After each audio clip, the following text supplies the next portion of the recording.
Welcome to Knowledgeable Aging. I'm your host, Jason Kotar. Joining us today to talk about LGBTQ microaggressions in dementia care is Phil Harper. Phil is currently a sessional lecturer in dementia care at the University of Worcester and public health tutor at Coventry University Group. Phil is also a doctoral candidate at Manchester Metropolitan University, exploring care staff's understanding of the needs of an LGBTQ person living with dementia. He has worked in dementia care for 7 years, previously in hospitals, charitable organizations, and care homes. Phil has been involved in the development of dementia training for hospitals and care homes, and is most recently a LGBTQ consultant for Ashwell Care Services, a home care-based company. Thank you for being here today, Phil. How are you? You're very welcome. Yeah, brilliant. Thank you. How are you? So, Phil, let's talk about LGBTQ microaggressions in dementia care. Again, thank you. So I'm going to just give a brief introduction into LGBTQ microaggressions in dementia care, and just give you an idea of maybe some things, how we can overcome them. So who am I? As Jason said, I'm a public health lecturer at Coventry University Group. I'm also an associate lecturer in dementia care at the University of Worcester. I'm currently studying my doctorate at Manchester Metropolitan University, and I'm looking at care staff's understanding of the needs of an LGBTQ plus person living with dementia. So I'm kind of just going to be exploring where are we at. So when I've started talking to care staff and when I've been looking at the literature, so I've been doing loads of planning, I've done concept analysis, I've done literature reviews on LGBT and dementia and understanding. There's not much research out there at the moment. The little research that there is basically says that it's quite often subtle forms of discrimination that we see now. We've kind of moved past seeing really blatant homophobic and transphobic behaviour and biphobic behaviour, whereas now it's just lack of understanding, particularly here in the UK. So that's then when I've started to look at this subtle forms, and I've kind of gone into a bit more depth than the other research has on this subtle forms, and looking at what we call microaggressions and the way that power from the caregiver is often given or is often evident through subtleties in language, for example. So as part of my professional doctorate, as I said, I conducted a small-scale concept analysis, which I explored LGBTQ microaggression in dementia care, and it just helped me to really understand this concept a bit further. And a lot of that, what I got from that concept analysis, is in this presentation. So just to give a bit of context, so this is very UK-based, but here in the UK, we've got 1.2 million older gay and lesbian people in the UK. If we start to do some maths and we start to apply this to how many people living with dementia we think there could be, it comes out that there could be 85,714. And when we think that is just gay and lesbian people, we're not talking about bi people, we're not talking about transgender, which is part of the acronym. We're not talking about people who maybe don't conform to labels. So actually it's probably an even bigger number than that, but that just shows that actually for a country the size of the UK, that's a fairly large number. So this is something that we actually need to really start to look at, and it's going to become even more important as time goes on. Right. So what is a microaggression? So according to Nadal and his team of researchers, they created this definition of what microaggressions are, particularly based in healthcare. And what they said microaggressions are is terminology that discriminates against an LGBTQ plus person, the enforcement of heterosexual norms, disregarding LGBTQ people's individual experiences, and then not accepting that an LGBTQ plus person has specific needs. So they are the four things, and what we're going to do is we're going to go through these four things and start to give some examples, and really so we do understand what they are. So when we think about terminology that discriminates, so the biggest one is probably misgendering an individual. So if somebody's transgender or gender non-conforming or non-binary, by asserting our views on the binary and calling somebody male and female if they don't identify as that can be discriminatory, but also using the wrong pronouns if somebody is on the binary but is maybe transgender and you just make that mistake. Now, this is different from making a mistake. This is continued use of misgendering. So if you make a mistake, as will come on later, you just need to apologise and move on. But if you're continuing to do that, you are committing, if anything, that's probably moving even further from microaggressions actually into more blatant discriminatory behaviour. But it's the repeated misgendering that we quite often see. Also labelling. So, oh, that's the gay resident, or that's the queer one, which we sometimes do see. And sometimes people don't necessarily mean it negatively, but it's asserting labels to people. Not everybody identifies with the label that you assign. So for example, I am non-binary. I then don't identify as gay. I identify as queer because my view of gender means that I don't see myself as male, and being gay is male attracted to male. So you need to think about how complicated sexuality and gender is and the interplay to just make sure that you're not asserting your beliefs and your terms onto somebody else. So just being a bit more vague really about it generally helps here. We've got the enforcement of heterosexual norms. So it's something called heteronormativity, which is where society champions heterosexuality to be really the only option. We see this quite often on TV adverts where it's only heterosexual couples, and then that kind of shows us the fact that maybe us queer folk don't exist because we're not being represented. Right. And we don't always fit into what something's being sold as.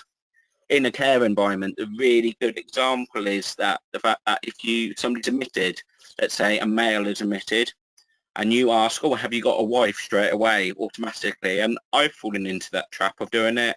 But that is a microaggression, and it's heteronormativity because you are assuming that that person is heterosexual. Now, if somebody's a bit more vulnerable, it's quite hard to actually break that and actually challenge it with somebody who's got some power over you, like a caregiver. So that sometimes causes people to go back into the closet. Right. Things like imagery. So if you've got an activity professional, and you've put together a poster for Valentine's Day, for example, you might have a heterosexual couple on it. And I've got a quote that we come up to soon, but that can be really not very accepting if you're not heterosexual. And maybe we can think of maybe more gender neutral ideas, just maybe two hands holding each other or just love hearts, something like that. Then that's not excluding people. We've got assumptions about how somebody should dress or present themselves. So, for example, there are some people who are non-binary that are very androgynous, and actually not assuming that how somebody should look and putting your beliefs onto somebody, basically, particularly when somebody needs that help to dress it. And then not recognising same-sex partners is also an issue, particularly in hospitals.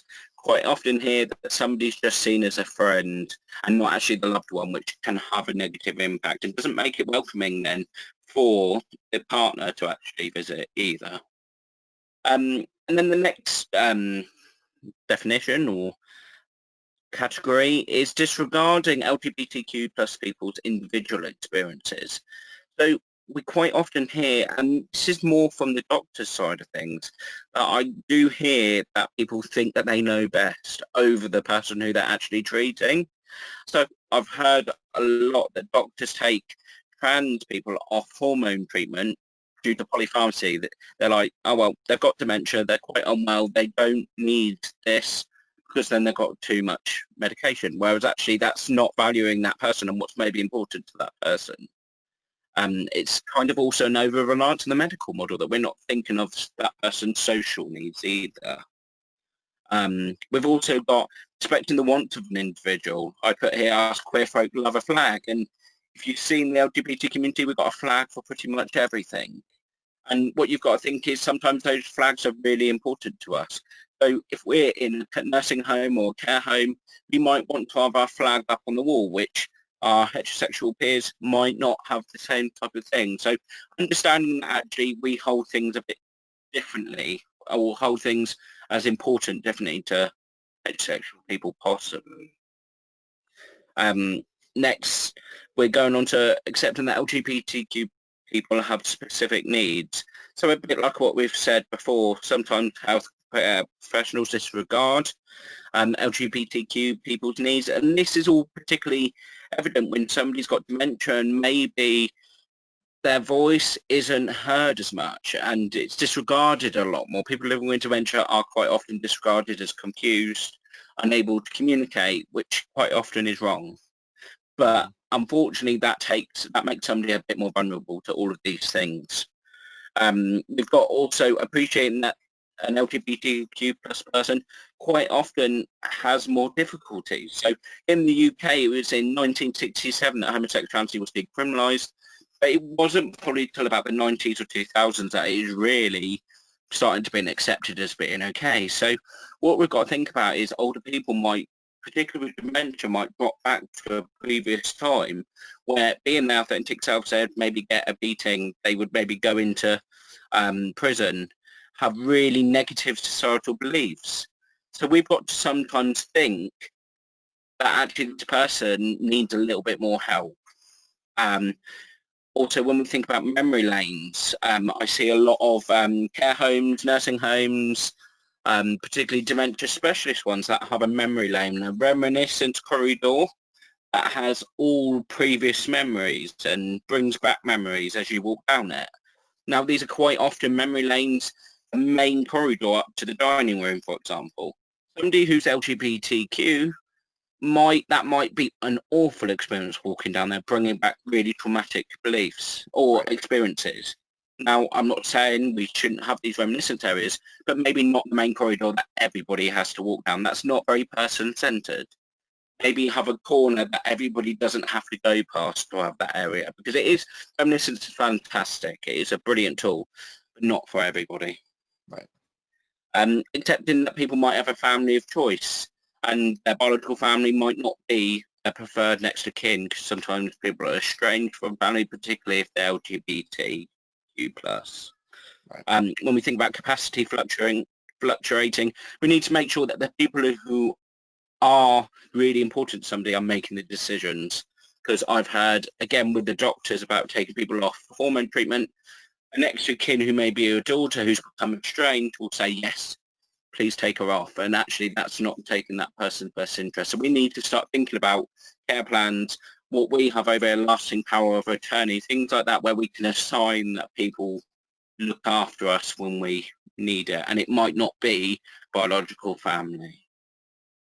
And then we need safe spaces. So quite often, if something's happened or somebody feels intimidated, we need to have a space that is safe for people from the LGBT community. When you think about us queer folk, we don't always feel comfortable in heterosexual spaces. That's why we have LGBT venues like gay bars, stuff like that, because that is then when we feel most comfortable. And that's why we generally have prize, because we need it to feel safe, be authentic self quite often. And that doesn't change when you're older and in a care facility. So we've kind of identified what some of these microaggressions are. So what are the impact? Now, Kitwood, if people have studied dementia, you might have come across Kitwood before. He's one of our professors that we had over here in the UK at Bradford University, and he's done a lot of seminal work in person-centered dementia care. He explores quite often something we call malignant social psychology, and he talks against labeling individuals. So when we go back to some of these labels that have maybe happened, this can be that negative issues that come from being assigned a label that you don't identify as, and that has a really negative impact on you because it takes away your personhood and your feeling of who you are. Somebody called Dawn Brooker, who's at the University of Worcester, has developed his work a lot more and now talks about the VIPS models. So it's all about valuing the person, the individual's personal perspective and knowing that somebody's an individual and their supportive environment.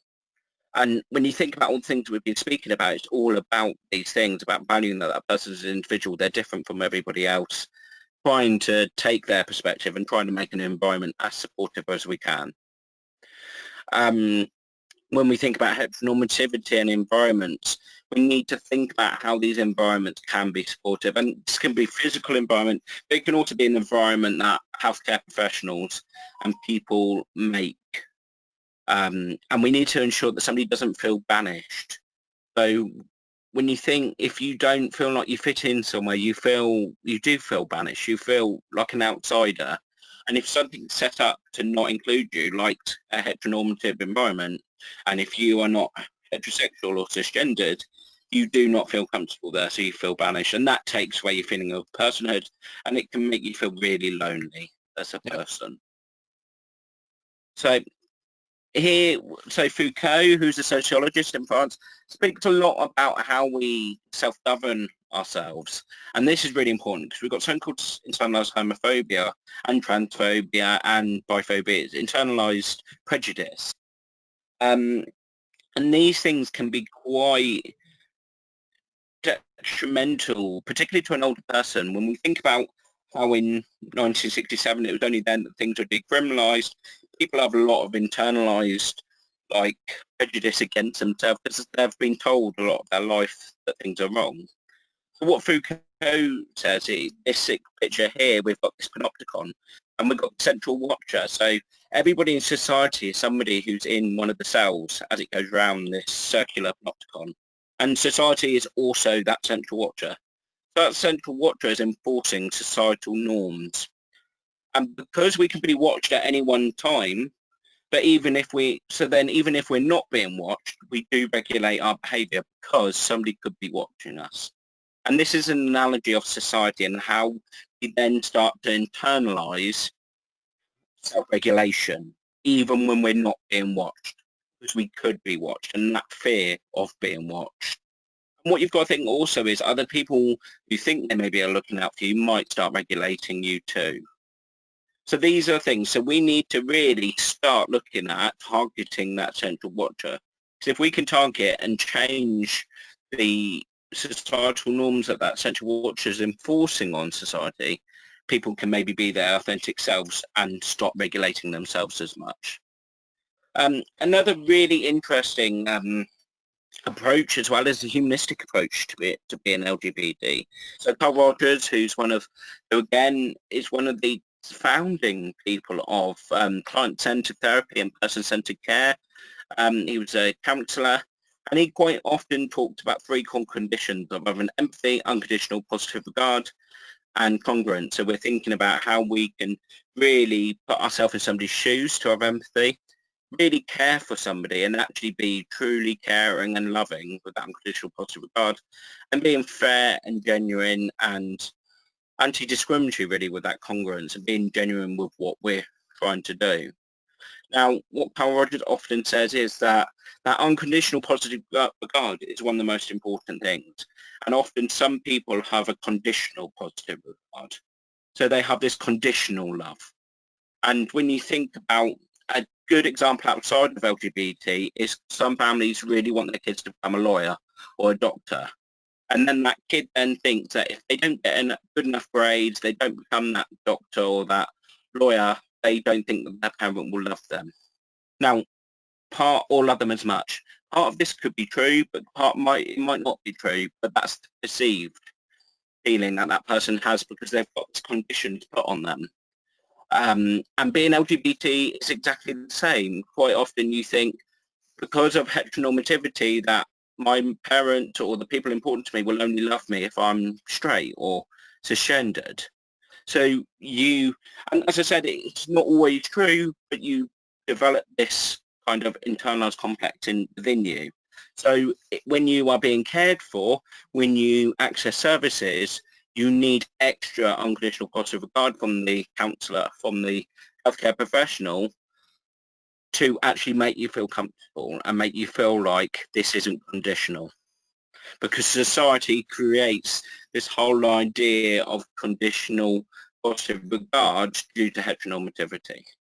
So again, as I said, just to put that point, healthcare professionals generally need to be far more affirming. So they need to go more than just being tolerating, but affirming to actually show that conditional positive regard, because that person might not have had that previously, which is a human need.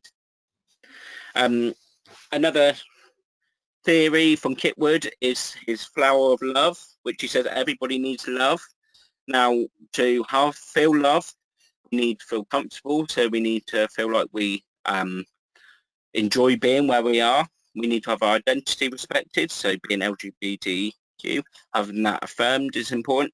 Occupation. You might actually have a drag queen now in your care home. Now, they're brilliant at doing meaningful activities for a postmaster and giving them letters to give out, but would you let a drag queen do a performance in your care home? You don't really see it as often. So we actually need to start thinking that maybe different occupations for LGBTQ folk might be there, and breaking down gender stereotypes about what men do and what women do. We need to think about that too. Inclusion, so everything would be swing about making somebody feel included. And attachment, so having that loved one, having maybe that family of choice there, not necessarily biological family, and understanding that that attachment looks differently. This was a quote that was given to me by somebody. Their loved one had passed away, unfortunately, at this time, but it really does hit home. Some of those things that we've been talking about is that when my other half was in the care home, the posters all had heterosexual couples on. He was scared to invite me for Valentine's Day as I might not fit in. So this is the power of just imagery and have, and actually, because you don't see yourself in that picture, you do not feel like you fit in, and you maybe fear negative views from that. So we've got other forms of microaggression. So it's not just LGBT, and I think that's really important to remember. So we've got indirect racism, we've got assumptions on abilities, we've got sexist beliefs, we've got ageism, and we've got assumptions based on religion, yours and the individual you care for. And I think a really important point here is the intersectionality of this, the fact that these can all happen at once. So if we think of somebody who is LGBT with dementia, you might have sexist beliefs there, you might have ageism, and you might have assumptions based on individuals' abilities. And sometimes these things all come together to create like double jeopardies of discrimination and make somebody even more vulnerable. This isn't ranking oppression, which people quite often say. It's understanding the complexity of how this comes together, and that some people are more vulnerable, and maybe we do need to support people a little bit more. So some ways that we can overcome microaggressions. So if we think about affirming imagery and conversations with the healthcare staff. So think about that watcher in the Panopticon. If we can have this affirming imagery, conversations with healthcare staff talking about how okay it is to be LGBTQ+, having the rainbow flag up, having the trans flag, having loads of imagery, having leaflets about LGBT healthcare, particularly in general healthcare areas. What we're doing is we are creating that central watcher to say that actually the societal norm is it's okay to be LGBTQ+. So that person might not then regulate themselves and put themselves back in the closet, and maybe be able to live their authentic self a bit more. We've got to think about reminiscence and how it is fantastic, but it can bring up negative, painful memories. And that doesn't mean necessarily always not doing it, but having a bit more time to maybe support that person through those painful memories.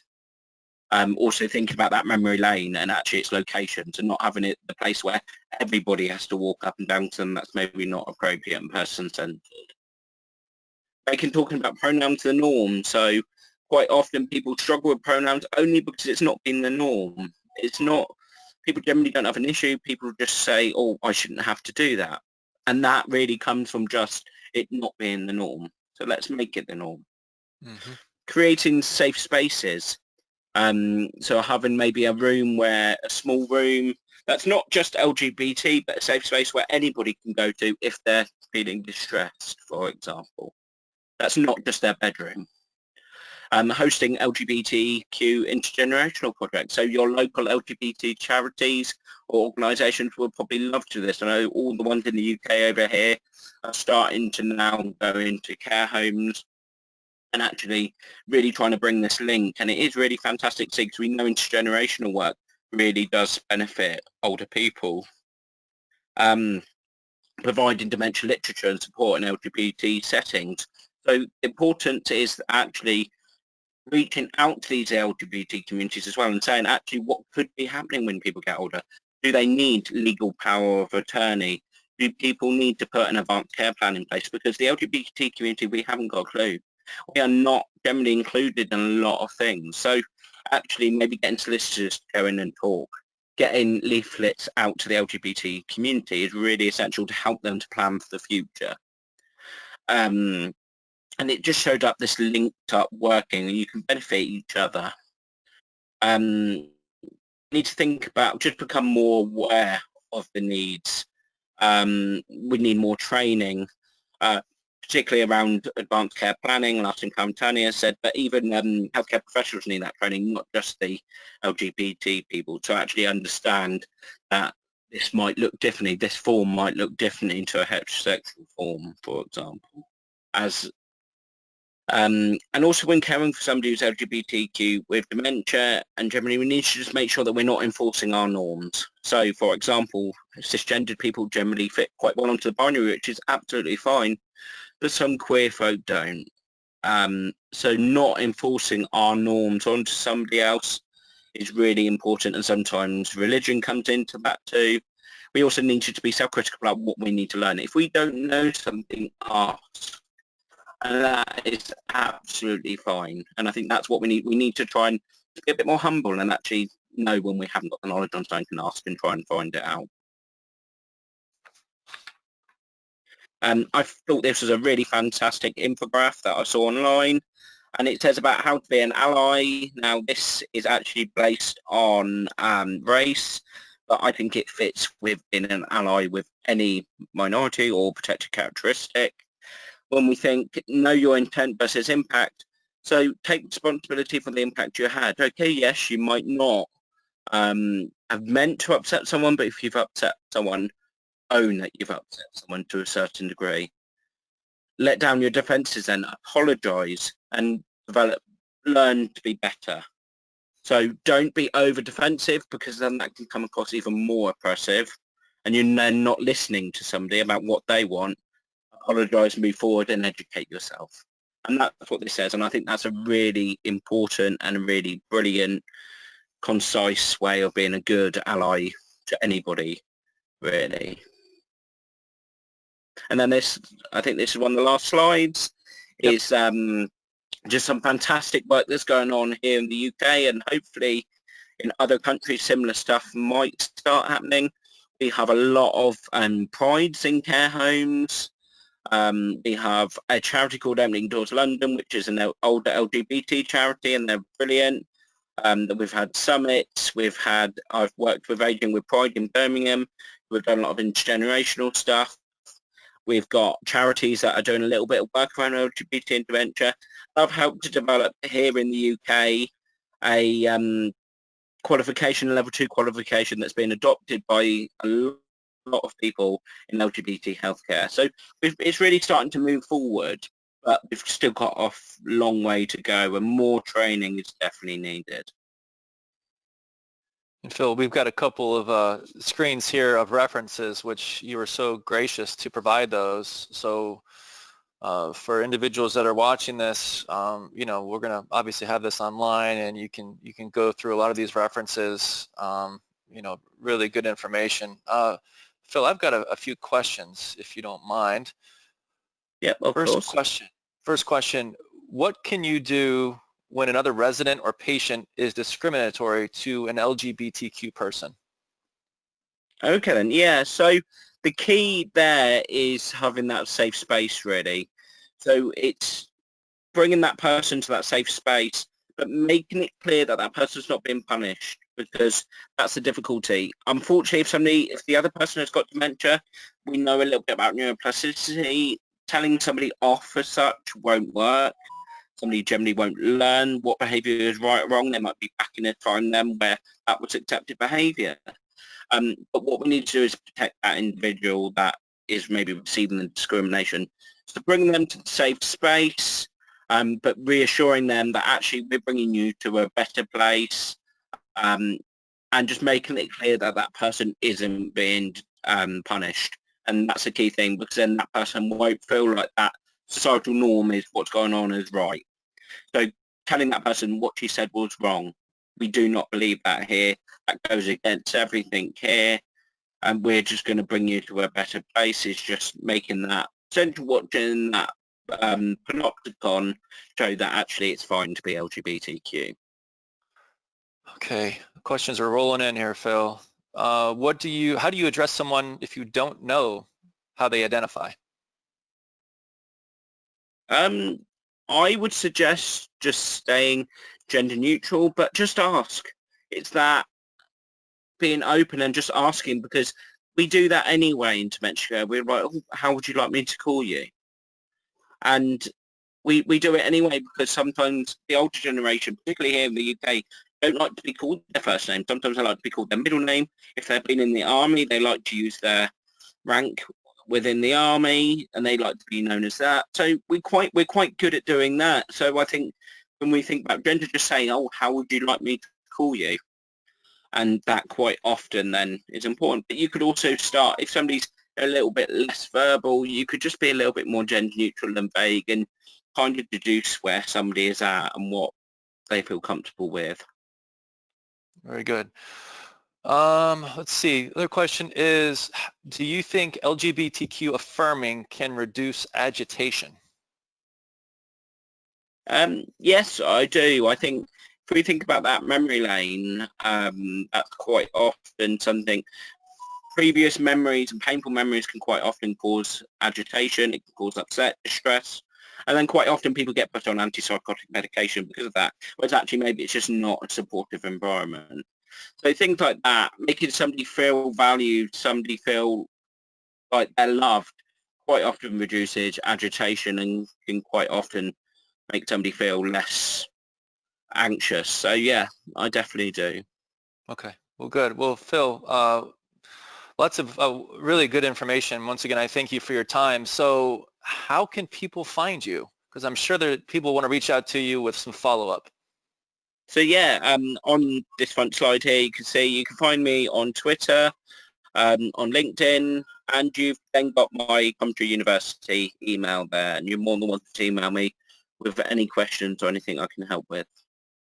Okay, good. And I know you and I have been talking about some type of a follow-up webinar. So we're going to keep in touch and let everybody know. We've had some really good, conversations about that. So I'm looking forward to seeing how we can continue to collaborate in that manner. So once again, Phil, really good information, and thank you so much for your time today. I'm your host, Jason Kotar, and this is Knowledgeable Aging.